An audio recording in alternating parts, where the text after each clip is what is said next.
بالای قبرستان سرزنده ترن.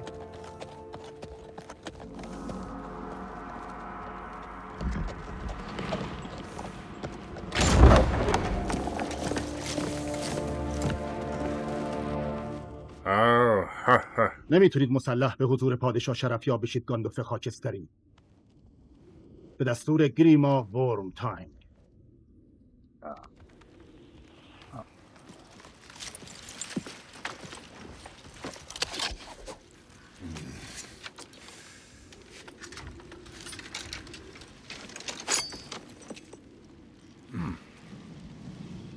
اساد. میخوای یک پیرمرد از چوب دستیش جدا کنی؟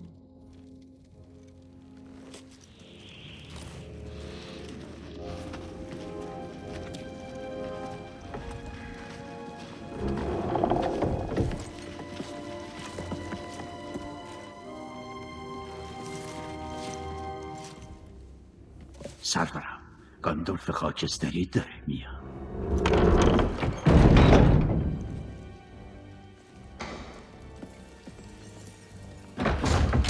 دنیا رو به آشوب میکشه. اخیراً مهمان نوازی دربار تو کم رنگ شده تئودن. خوش آمد نگو.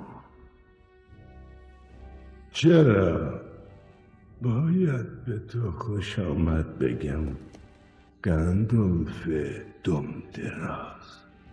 سؤال عادلانه‌ای بود سرور من. این ساحر زمان نامناسبی را برای سرگرمی ما انتخاب کرده. به طالبین‌های دورگرد شبیه، ولی حضورش شوم و نحسه. خاموش، وگرنه زبان تو از حلقومت میکشم بیرون. من از مرگ رهایی پیدا نکردم تا با کرمی پست مجادله کنم. اساش بهتون گفته بودم که اساشو بگیر. تئودن، پسر تنگن، مدت هاست در سایه نشستی. توصیه میکنم تکون نخواه. سخن بگو. تو را رها میکنم. به من نگاه کن. تو را رها میکنم از تو نسم.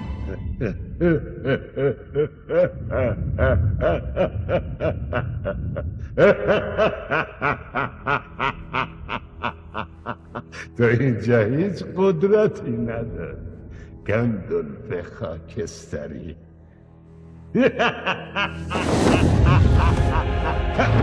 سارومان، تو را مانند سمی که از زخم بیرون میکشند از کالبدش بیرون میکشم.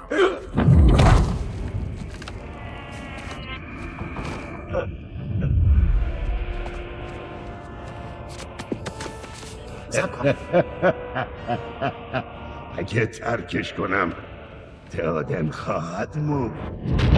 تو نه منو میکشی و نه تئودن. تازه شروعشه.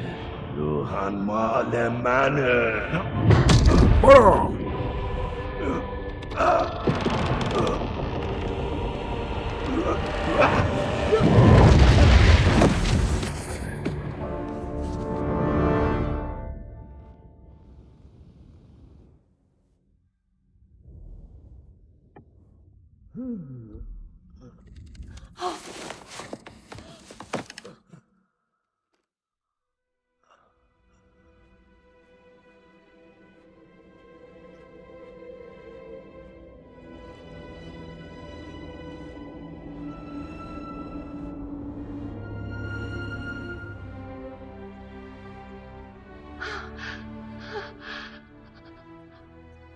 چهره‌تو میشناسم.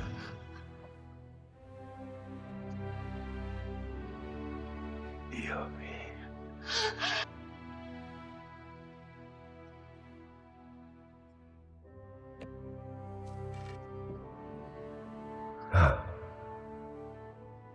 گاندالف.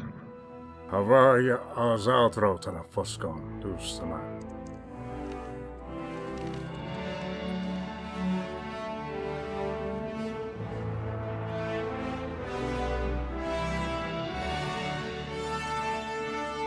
رویاهم تیر و تار بود. انگشتانت قدرتشان را به یاد خواهد آورد. اگر شمشیرت را به کف بگیرم